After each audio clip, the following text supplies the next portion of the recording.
أعوذ بالله من الشيطان الرجيم بسم الله الرحمن الرحيم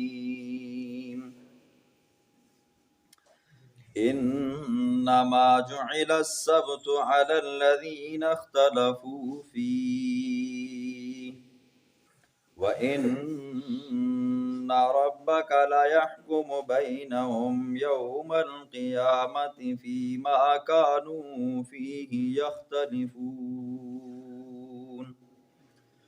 ادع إلى سبيل ربك بالحكمة والموعظة الحسنة وجادلهم بالتي هي أحسن إن ربك هو أعلم بمن ضل عن سبيله وهو أعلم بالمهتدين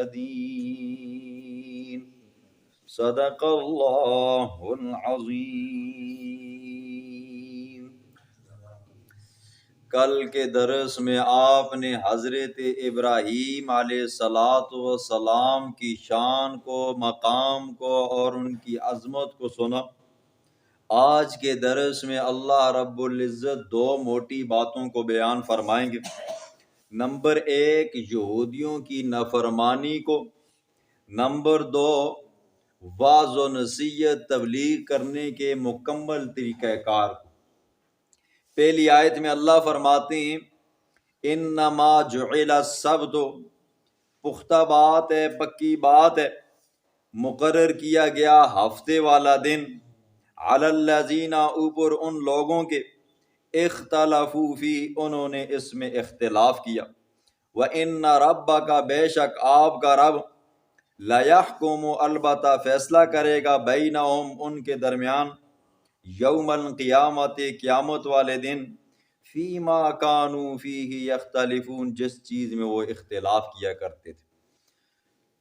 مقبل میں آپ نے تفصیلاً سنا ہے، داؤد علیہ السلام کے زمانے کے اندر اللہ رب العزت نے یہودیوں کے اوپر ہفتے والے دن شکار کرنے کو ممنوع قرار دیا کہ ہفتے والے دن آپ مچھلیوں کا شکار نہیں کر سکتے، آپ نے ہفتے والے دن 24 گھنٹے میری عبادت کرنی ہے، اس کے اندر کسی قسم کا کوئی بھی کام آپ نہیں کر سکتے۔ اب ہوتا یہ، ایک بستی تھی، ایلا اس کا نام تھا، آج کل اس کو ایلات کہتے ہیں، اسرائیل والوں کی وہ بندرگاہ ہے جی آج کل۔ تو وہ لوگ مچھلیوں کے شکاری تھے، ان کا گزران ہی یہی تھا، وہ مچھلیاں پکڑتے تھے، پکڑنے کے بعد کھاتے بھی تھے، اس کو بیچتے بھی تھے، یہی ان کا گزران تھا۔ ہوتا یہ کہ ہفتے والے دن مچھلیاں ان کے سامنے آتی نا جی، بالکل کنارے پہ آ کر اچھلتی کودتی تو ان کے منہ میں پانی آتا جی، رال ٹپکتی نا۔ اور جب ہفتے والا دن ختم ہوتا نا تو پورا ہفتہ وہ سمندروں کو بالکل بیچوں بیچ ہوتی، دریاؤں کے بیچوں بیچ ہوتی، وہ آگے دور ہوتی، پکڑ نہیں سکتے تھے۔ انہوں نے سوچا کہ ہفتے کے والے دن بالکل قریب آتی ہیں اور ہفتے کے علاوہ جو جتنے دن بھی ہیں وہ ہم سے دور چلی جاتی ہیں، چلو اللہ نے منع فرمایا کہ ہفتے والے دن شکار نہیں کرنا، تو ہم ہیلا کرتے ہیں۔ انہوں نے ہیلا یہ کیا، سمندر کے قریب قریب جو کھیت تھے، پٹیاں تھی، انہوں نے ان کے اندر تالاب بنا دیے جی، وہاں سے وہ سمندر سے، نہروں سے، ندی نالوں سے وہ پانی موڑتے، تو اس پانی کے اندر سے مچھلیاں بھی ان کے تالاب میں آ جاتی، جب مچھلیاں تالاب میں آ جاتی پیچھے سے بند کر دیتی، اب ہفتے والے دن اندر رہتی، اتوار والے دن نکال کر کھاتے بھی، بیچتی بھی۔ جب ان کو روکا، اب جب وہاں پر چند لوگ اور بھی تھے، کچھ ایسے لوگ تھے جو ان کو روکتے رہے جی، یہ کام مت کرو، یہ کام مت کرو جی، اول سے لے کر آخر تک وہ روکتے رہے کہ یہ کام ہو مت کرو۔ کچھ وہ لوگ تھے جنہوں نے شروع میں روکا، بعد میں کہنے لگے یار یہ سننے نہیں، بس چھوڑو، یہ جانے دیں، کام جانے دیں۔ اور تیسرے وہ تھے جو شکاری تھے۔ اللہ رب العزت کی طرف سے عذاب آیا نا جی، اللہ کے حکم کی نافرمانی کی، تو اللہ رب العزت نے ان میں سے جو نوجوان تھے نا جی، اللہ نے ان کو بندر بنایا، اور جو بوڑھے تھے نا اللہ نے انہیں خنزیر بنایا۔ ان میں شکاری بھی تھے، شکاریوں کو بھی اللہ نے بندر اور خنزیر بنایا، اور جو وہ لوگ جو ابتداءً روکتے تھے، بعد میں انہوں نے کہا چھوڑو جی، یہ کام کرتے ہیں تو کرنے دو، جو پرواہ نہیں کرتے تھے، اللہ نے ان میں سے بھی نوجوانوں کو بندر بنایا، اور بوڑھوں کو خنزیر بنایا، صرف ہفتے والے دن کی تعظیم نہ کرتے ہوئے اللہ نے کیا کیا جی، نوجوانوں کو بندر اور بوڑھوں کو خنزیر بنایا۔ پھر 3 دن تک یہ لوگ زندہ رہے، 3 دن کے بعد یہ لوگ بالکل ختم ہو گئے جی۔ آج کل جو بندر خنزیر ہے نا جی، یہ حیوانوں کی نسل ہے، وہ ان لوگوں کی نسل نہیں ہے۔ یہودی وہ لوگ تھے جن کو اللہ نے کہا تھا کہ ہفتے والے دن جمعے کی شام سے لے کر ہفتے کی شام تک آپ نے کیا کرنی ہے، میری عبادت کرنی ہے، اس کے اندر کوتاہی نہیں کرنی جی، صرف میری عبادت کرنی ہے۔ اور امت محمدیہ کو کہا تم نے تقریباً 2 گھنٹے، تم نے 2 گھنٹے میری عبادت کرنی ہے، اس کے دوران، اس وقت کے درمیان، یعنی پہلی اذان سے لے کر اور امام صاحب کے سلام پھیرنے تک، اس کو دوران کسی قسم کے کام کرنے کی اجازت نہیں ہے۔ نہ کام کر سکتے ہو، نہ کسی چیز کو بیچ سکتے ہو، نہ خرید سکتے ہو، نہ کوئی اور معاملہ کر سکتے ہو، سوائے اس کام کے جس کا تعلق جمعے کی نماز کے ساتھ ہے۔ وضو آپ کرنا چاہو کر سکتے ہو، غسل کر سکتے ہو، کپڑے تبدیل کرنا چاہو کر سکتے ہو، لیکن اس کے علاوہ کوئی بھی کام کرو گے وہ حرام ہے جی۔ کوئی بھی چیز بیچو گے، خریدو گے، وہ کیا ہے جی، حرام ہے۔ اب دیکھیں جی، صرف 2 گھنٹے ہوتے ہیں ہمارے پاس، اور آپ نے دیکھا بھی ہوگا یہ اکثر مساجد کی یہ حالت ہوتی ہے کہ جب امام صاحب، خطیب صاحب خطبہ دے رہا ہوتا ہے تو لوگ اس وقت آتے ہیں۔ اگر ہم لوگ بچے ہوئے ہیں نا جی، واللہ ہم لوگ اگر بچے ہوئے ہیں، صرف حضور کی دعا کی وجہ سے بچے ہوئے ہیں۔ اللہ کے پاک پیغمبر نے دعا مانگی تھی، اے اللہ میری امت کے اوپر یہ خسف اور مصف والا عذاب نہ بھیجنا، یہ کتے بندر خنزیر نہ بنانا۔ یہ حضور کی دعاؤں کی بدولت ہے جی، حضور کی دعاؤں کا نتیجہ جو آج ہم یہ بندر خنزیر نہیں بنے ہوئے، ورنہ ایسے کوئی کام نہیں ہے جی۔ تقریباً اگر ایک مسجد کے اندر 100 نمازی ہیں نا جی، تو 10 نمازی وقت پہ آتے ہیں، 10 وہ آتے ہیں جو اگلی اذان سے پہلے آتے ہیں، اور تقریباً 80% جو ہوتے ہیں وہ پچھلی اذان کے بعد آتے ہیں جی۔ حالات یہ بنے ہوئے، صرف 2 گھنٹے کی بات ہے، تو وہ اس میں بھی بعض فقہاء نے تو یہ بھی لکھا ہوا ہے اگر کوئی بندہ پہلی اذان کے بعد نکاح کرتا ہے اس بندے کا نکاح بھی نہیں ہوتا۔ حالانکہ نکاح کے بارے میں اللہ کے پیغمبر نے فرمایا نکاح نصف دین ہے، نصف دین ہے، اتنی بڑی سنت ہے، اتنی بڑی فضیلت ہے، لیکن فقہا فرماتے ہیں کہ اس بندے کا نکاح نہیں ہوتا، وہ بعد میں دوبارہ نکاح پڑھائے۔ ٹھیک ہے جی۔ اور پہلی اذان کے بعد کسی چیز کا خریدنا بیچنا یہ کیا ہے جی، حرام ہے۔ دکاندار حضرات ہیں، اب وہ چیز بیچتے ہیں، بیچنے والا ان کے کاروبار میں برکت نہیں ہے جی، اور لینے والا ہے جی اس کے رزق میں برکت نہیں ہے۔ اور حدیث میں آتا ہے جو بندہ حرام کا ایک لقمہ کھاتا ہے نا جی، اللہ رب العزت اس کی 40 دن 40 رات کی دعاؤں کو قبول نہیں کرتا جی۔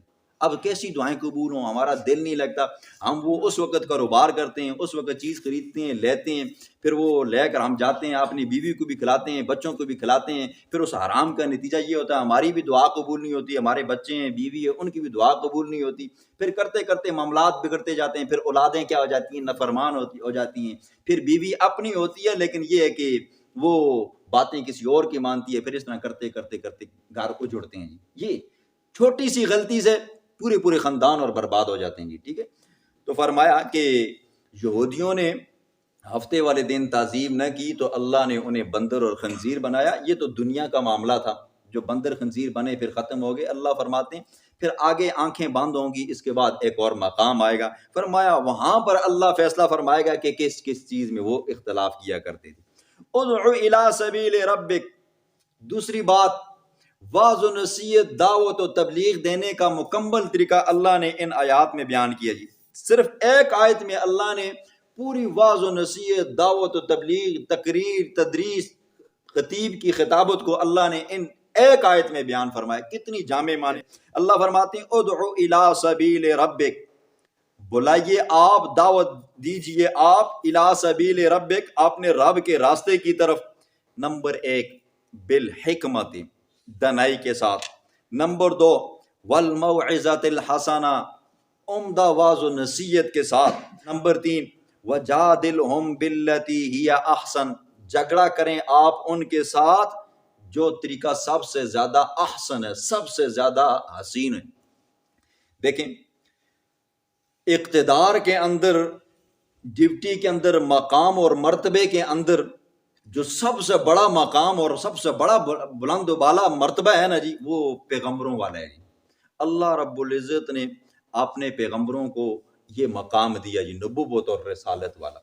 اور پھر ان کی جو ذمہ لگایا جو سب سے عمدہ اور سب سے احسن کام تھا وہ دعوت و تبلیغ کا تھا جی، ٹھیک ہے. اگر دعوت و تبلیغ سے کوئی اعلیٰ افضل کام ہوتا نا تو اللہ اپنے پیغمبروں کو وہ دیتا ہے جی، ٹھیک ہے. مقام بھی اونچا، کام بھی اونچا. جس طرح کسی ملک کو چلانے کے لیے سب سے بڑا جو مقام ہوتا ہے وہ صدر کا ہوتا ہے. پاکستان میں لوٹ آ کے جی وزیر اعظم کا ہوتا ہے. پھر اس کی ڈپٹی بھی کیا ہوتی ہے جی، بڑی سخت ہوتی ہے. تو اللہ رب العزت نے اپنے پیغمبروں کو ایک مقام دیا، مرتبہ دیا، وہ نبوت اور رسالت والا تھا. ان کا کام یہ تھا کہ تم نے کیا کرنی ہے جی، دعوت و تبلیغ کرنی ہے. اور اس دعوت و تبلیغ کو کیسے کرنا ہے؟ اللہ نے فرمایا نمبر 1 بالحکمت، حکمت کے ساتھ، دنائی کے ساتھ. حکمت اس کو کہتے ہیں نا جی، موقع، محل، مناسبت، بندے کی حالت دیکھ کر، بندے کے حال و احوال دیکھ کر اس کو دین کی دعوت دی جائے. بندہ پریشان ہے، غمگین ہے، کسی مجبوری میں پھنسا ہوا ہے، تو آپ اس کو اس انداز میں دعوت و تبلیغ دو کہ بھئی اس کا وقت بھی بچ جائے، اس کی پریشانی بھی ختم ہو جائے. اگر زیادہ پریشان ہے تو آپ اس کو نہ روکو جی، حکمت یہ ہے. یا یہ ہے کہ اگر آپ اس کو سمجھانا چاہتے ہو تو ایسے الفاظ استعمال کرو جس سے آپ کی بات اس کے دل میں اثر کر جائے گی. یا یہ ہے کہ اگر کچھ بعض و نصیحت کرنا چاہتے ہو اور جس سے وہ بندہ شرمسار ہو جائے گا تو پھر ایسے الفاظ کا چناؤ کرو کہ تاکہ وہ بندہ شرمسار بھی نہ ہو اور اس کے عیب بھی چھپے کے چھپے رہیں اور آپ کی بات اس کے دل میں اثر کر جائے. نمبر 2 والموعظۃ الحسنہ، بہترین واعظ و نصیحت کرو. مطلب یہ ہے کہ جب بھی کوئی مبلغ، جب بھی کوئی مقرر، جب بھی کوئی خطیب کسی کو واعظ و نصیحت کرے، اللہ اور اس کے رسول کی بات پہنچائے نا جی، تو اس کو بہترین انداز میں سمجھائے، اس کی خیر خواہی ہو. اللہ کرے میری بات یہ سمجھ جائے. نادان ہے، نہ سمجھ ہے، جاہل ہے، بے وقوفوں والے کام کرتا ہے، اللہ کرے میری یہ بات اس تک پہنچ جائے. دل کے اندر چاہت ہو، تڑپ ہو، اے اللہ میں تیرے دین کا کام کر رہا ہوں اور یہ ماں صرف تیری رضا کی خاطر کر رہا ہوں، نہ کہ کوئی اور بیچ میں دشمنی آئے گی. ہاں اس نے میری پٹی دبائی تھی، میرے پیسے دبائے تھے، میرے رشتہ داروں کے ساتھ ایسا کیا تھا، ایسا ہرگز نہ کرے. نمبر 3 وَجَادِلْهُمْ بِالَّتِي هِيَ أَحْسَنُ. جادلہم کا لفظی معنی یہ ہے کہ جھگڑا کرو. یہاں پر جھگڑا نہیں ہے، یہاں پر معنی یہ ہے مناظرہ، بحث مباحثہ، کہ اگلا بندہ آپ کی بات نہیں مان رہا تو پھر آپ اس کو اس انداز میں واعظ و نصیحت کرو جو سب سے اعلیٰ افضل قسم کا آپ کا لہجہ ہو جی. مثلا ایک دوست ہے، آپ اس کے ساتھ مخاطب ہونا چاہتے ہو تو آپ اس کو یوں کہتے ہو کہ آپ کے والد ماجد، دیکھو کتنا خوبصورت لفظ ہے جی، وہ خوش ہوگا جی. اور اگر آپ اس کو کہتے ہو کہ تیری مئودہ خسم یا تیری مئودہ جڑا، وہ آپ کے مار کر وہ دانت توڑ دے گا جی، ٹھیک ہے. تو مطلب یہ وَجَادِلْهُمْ بِالَّتِي هِيَ أَحْسَنُ، سب سے احسن، سب سے بہترین طریقے سے اس کو آپ واعظ و نصیحت کرو. ہمارے استاد رحمہ اللہ فرمایا کرتے تھے کہ ہمارے استاد ایک جگہ پہ تقریر کر رہے تھے اور ان لوگوں کو واعظ و نصیحت کی، سمجھایا، داڑھی کے متعلق بات چل رہی تھی. تو ایک بندہ محفل سے اٹھا، مجلس سے اٹھا، بطور طنز کے ہوتے ہیں نا جی، کہا کہ مولوی صاحب آپ کہتے ہو کہ داڑھی سنت ہے، حالانکہ یہ تو فطرت کے خلاف ہے. تو استاد فرماتے ہیں کہ استادوں نے کہا کہ وہ کیسے؟ وہ اس طرح کہ جب بچہ ماں کے پیٹ سے باہر آتا ہے تو اس کی داڑھی نہیں ہوتی، تو یہ تو فطرت کے خلاف ہوا. تو استادوں نے بہترین انداز میں جواب دیا. بعض اوقات بندے کو جواب نہ جی، جو بندہ آگے سے سوال کرتا ہے نا اس کو پھر اسی کے الفاظ میں جواب دیا جاتا ہے. بعض ٹائم نرم لہجہ اختیار کیا جاتا ہے، بعض ٹائم یہ ہوتا ہے کہ لہجہ نرم ہوتا ہے، الفاظ بڑے گرم ہوتے ہیں جی. لیکن یہ طریقہ عمومی طور پر، عام طور پر ناکام ہوتا ہے، کامیاب نہیں ہوتا. لہجہ کیا ہو جی، بے شک سخت ہو لیکن الفاظ نرم ہو جی، یہ کامیاب ہو جاتا ہے. یہ 3 طریقہ کار اگر آپ آزمائیں تو انشاءاللہ کامیابی ہوگی. استادوں نے کہا پھر تو اگر فطرت کے خلاف ہے یہ داڑھی، تو داڑھی نہیں ہونی چاہیے. استادوں نے کہا پھر تو یہ دانت بھی کیا ہے جی، فطرت کے خلاف ہے، ان کو بھی توڑ دو. پھر یہ سر کے بال ہیں یہ بھی فطرت کے خلاف ہے، ان کو بھی گنجا کر دو. پھر یہ کہ کپڑے ہیں یہ بھی فطرت کے خلاف ہیں، ہم ماں کے پیٹ سے تو ننگے آئے تھے تو اب ننگے گھومو، وغیرہ وغیرہ، جو چیزیں بندے کو فطرت کے ساتھ لائق ہوتی ہیں. تو استادوں نے کہا کہ یہ بھائی سنت ہے جی. اب دیکھیں داڑھی کے متعلق بھی ایک بات جہاں پہ سن لیں، آ گیا مسئلہ. داڑھی پیغمبر علیہ الصلوۃ والسلام کی سنت ہے، انبیاء کی سنت ہے، اور حکم کیا ہے؟ یہ واجب ہے. ٹھیک ہے جی. یہ بعض لوگ کہہ دیتے ہیں نا کہ داڑھی تو سنت ہے جی. سنت نہیں ہے. سنت اس درجے میں ہے کہ یہ پیغمبروں کی سنت ہے جی, یہ پیغمبروں کا طریقہ کار ہے, یہ اس اعتبار سے سنت ہے. اور حکم کے اعتبار سے کیا ہے جی, یہ واجب ہے, واجب کے درجے میں آتی ہے. تو بات یہ چل رہی تھی واعظ و نصیحت کے اندر, دعوت و تبلیغ کے اندر ایک داعی کے لیے, ایک مبلغ کے لیے, ایک مقرر کے لیے, ایک خطیب کے لیے, ایک مولوی کے لیے 3 چیزوں کا ہونا ضروری ہے جی. نمبر 1, اس کے بیان کے اندر, اس کی واعظ و نصیحت کے اندر, اس کی تبلیغ کے اندر حکمت ہو کہ کب بات کیسے کرنی ہے, کس موقع پر کرنی ہے, کس بندے کو کس حالت میں کرنی ہے, یہ.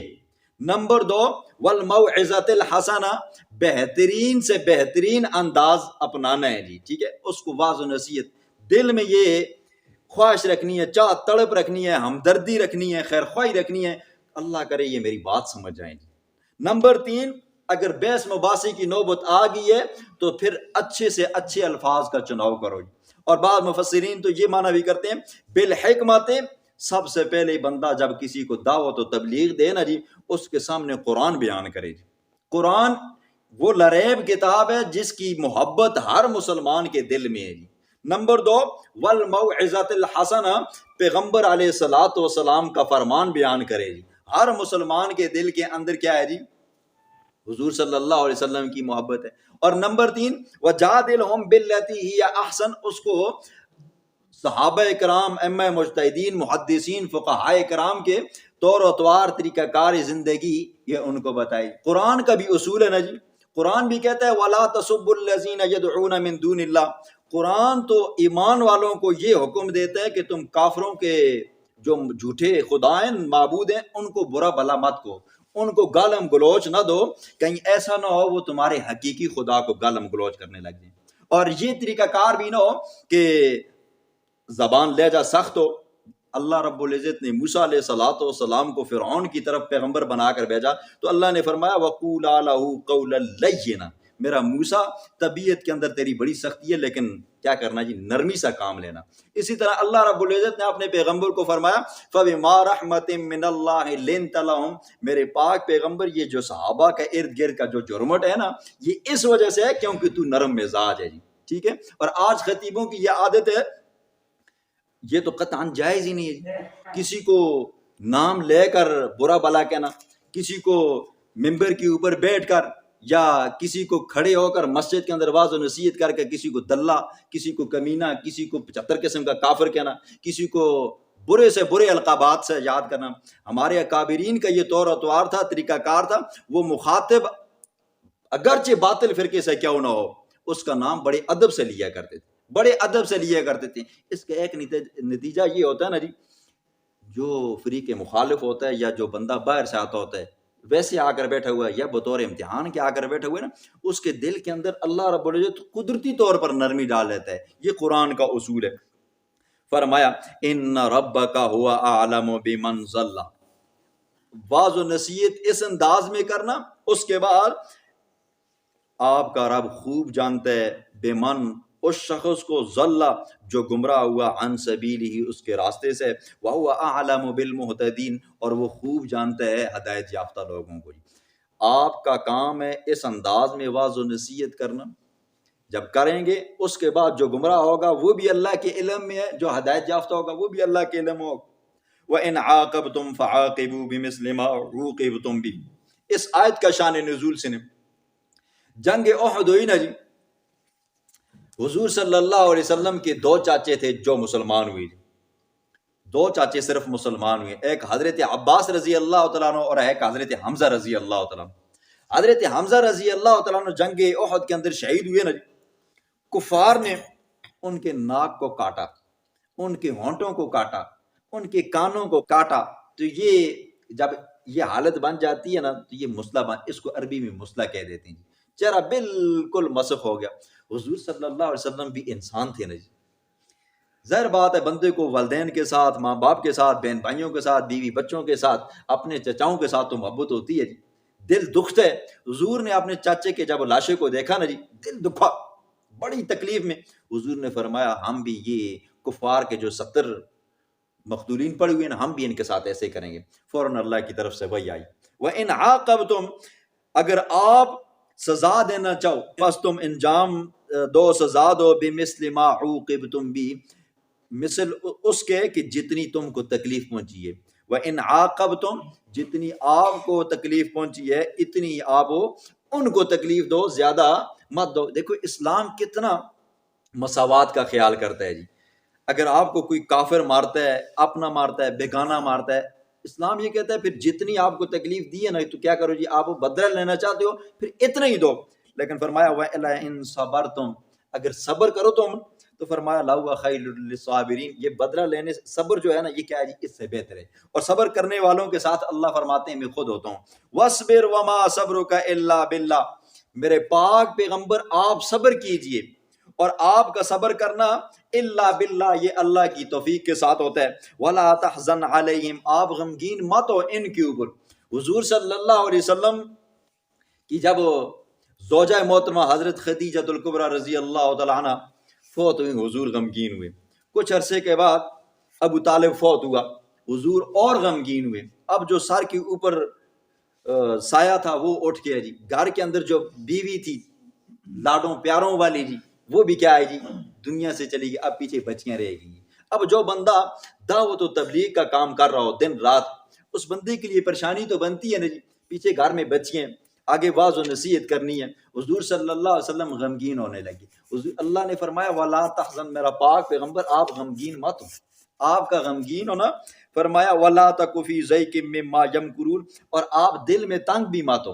ایک یہ، دوسرا یہ ہے کہ جب حضور صلی اللہ علیہ وسلم کے وہ چاچے کو شہید کیا گیا تو حضور صلی اللہ علیہ وسلم غمگین ہوئے، اور بسا اوقات ظالم حضور صلی اللہ علیہ وسلم کو قرآن برائے مجنون، ساحر، مفتری، اس طرح کے القابات سے پکارا کرتے تھے۔ یہ ظالم قسم کے لوگ جو تھے نا جی پیغمبروں کو ایسے بھی ستایا کرتے تھے۔ نوح علیہ السلام کے بارے میں آتا ہے نا، ظالموں نے کہا کذاب اشر، بہت وڈا سب تو وڈا جھوٹے ہیں تم، اور اشر سب تو بڑا شرارتی تو ہی۔